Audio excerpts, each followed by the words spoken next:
तो देखिए अब जो नेक्स्ट रूल है वो है रूल नंबर सेकंड। क्या है ये नेक्स्ट रूल? ये बताता है मीन प्रपोर्शन के बारे में। अगर हमें कोई भी दो रेशियो दिए हुए हैं और उसका मीन प्रपोर्शन बताना है तो कैसे बताएंगे? जैसे कि लिखा हुआ है mean proportion of A and B, means A और बी दो रेशियो हैं तो इनके बीच का मीन प्रपोर्शन क्या होगा? तो ये होता है square root of A into B. अब देखिए क्या करना है हमें, मीन्स जो दोनों नंबर दिए हुए इनका मल्टीप्लाई कर देना और फिर उसका स्क्वायर रूट ले लेना है। तो जैसा कि एक क्वेश्चन दिया हुआ है the mean proportion between 0.32 and 0.2 is, तो मीन प्रपोर्शन देखिए अगर ये दो नंबर्स क्या दिए हुए हैं, जैसे कि अगर हम इसको सॉल्व करते हैं तो दो नंबर्स दिए गए, एक है 0.32 और दूसरा नंबर दिया हुआ है 0.02। तो अगर यहाँ पे जो हम फॉर्मूले में देखें तो फॉर्मूले में ए दिया हुआ है और बी दिया हुआ है, मीन्स ए की वैल्यू 0.32 और बी की वैल्यू 0.02। अब मीन प्रपोर्शन क्या होता है? तो हम देखिए हम जानते हैं कि mean proportion is equal to square root of A into B.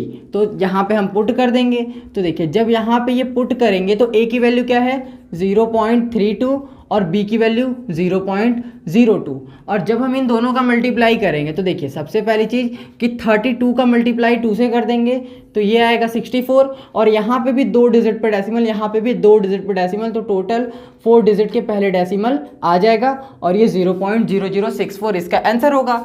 अब हमें क्या करना है, हमें इसका स्क्वायर रूट फाइंड करना है। तो देखिए स्क्वायर रूट फाइंड करने के पहले कैसे करेंगे, तो हम देखिए हम इसको इस तरीके से लिख सकते हैं, ये इसको लिख सकते हैं हम लोग 64 और कितने 4 डिजिट पे डेसिमल है तो अपॉन में आ जाएगा 10,000। तो हम लोग इसको इस फॉर्म में लिख सकते हैं। ये मैंने फ्रैक्शन और डेसिमल वाले चैप्टर में समझाया भी है, तो अगर आपने वो वीडियो नहीं देखा है तो आप जा करके देख सकते हैं। तो ये यहाँ पे हम इसको इस फॉर्म में लिख सकते हैं। कभी भी अगर कोई भी डेसिमल नंबर दिया होता है और उसमें 4 डिजिट 3 डिजिट या 2 डिजिट पे डेसिमल लगा हुआ होता है तो उसके डेसिमल को हटाने के लिए हम अपॉन में 1000, अगर 3 डिजिट पे डेसिमल तो 1000 आ जाता, 2 डिजिट पे होता तो 100 आ जाता, मीन्स उतने ही जीरोज वाले नंबर को लिख देते हैं। तो ये इस तरीके से लिख सकते हैं। अब 64 का अगर हम लोग स्क्वायर रूट फाइंड करते हैं तो हम देखिए कि ये जानते हैं कि 64 को लिख सकते हैं 8 इंटू 8 और नीचे जो 10,000 दिया हुआ है इसको लिख सकते हैं 100 इंटू 100। अब इसको जब सॉल्व करेंगे तो ये 8 इंटू 8 तो इसको लिख सकते हैं 8/100 और ये स्क्वायर और इसको इससे कैंसिल कर देंगे तो ये आ जाएगा 8/100 और इसको डिवाइड करेंगे तो ये आ जाएगा 0.08। क्यों? क्योंकि यहाँ पे 2 जीरोज है तो डेसिमल 2 डिजिट के पहले आ जाएगा।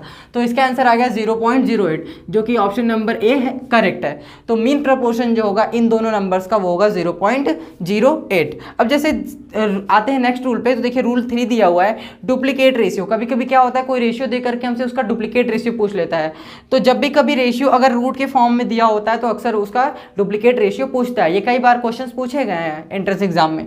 तो यहाँ पे अगर जैसे ये दो रेशियो दिए गए इसके डुप्लीकेट रेशियो यहाँ पे पूछा हुआ है तो इसके लिए इन दोनों का हम स्क्वायर कर देते हैं। तो सिंपल अगर हमें इसका डुप्लीकेट रेशियो बताना है तो हम लिखेंगे duplicate ratio is equal to, तो ये 7√3 इसका स्क्वायर इंटू 4√2 इसका स्क्वायर। अब इसका स्क्वायर करने का मतलब क्या होता है कि हम 7 का भी स्क्वायर करेंगे और इनटू में √3 का भी स्क्वायर करेंगे और इंटू ये रेशियो का लगा रहेगा साइन और यहाँ पे 4 का भी स्क्वायर हम लोग करेंगे इंटू √2 का भी स्क्वायर करेंगे।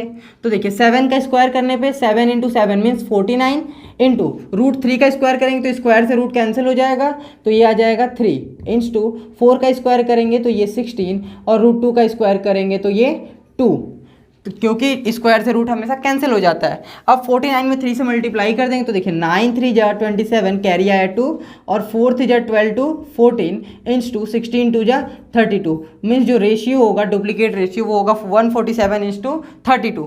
और अगर हम यहाँ पे ऑप्शन में देखें तो ये 7:4 दिया हुआ है, 3:2 दिया हुआ है, 5:2 दिया और जो लास्ट ऑप्शन है वो है नन ऑफ दिस। तो इसमें से तो ये कोई भी ऑप्शन नहीं है तो इसलिए यहाँ पे हम टिक करेंगे नन ऑफ दिस। तो आई होप कि आपको ये जो दोनों रूल्स थे ये भी आपको समझ में आ चुके हैं। अब चलते हैं अपने नेक्स्ट रूल की तरफ। और अगर आपको कोई चीज़ें समझ में नहीं आती हैं तो आप कमेंट करके मुझे उस टॉपिक को बताएं या फिर वो जो जिस भी किसी पॉइंट पे आपको वीडियो में नहीं समझ में आ रहा है कोई टॉपिक तो उस पॉइंट को आप कमेंट में जो है उस पर्टिकुलर जो टाइमिंग है उसको आप अगर पिन कर देंगे तो मैं वहाँ से देख करके भी आपको उस जो भी आपका कन्फ्यूज़न है उसको नेक्स्ट वीडियो में क्लियर कर दूँगा।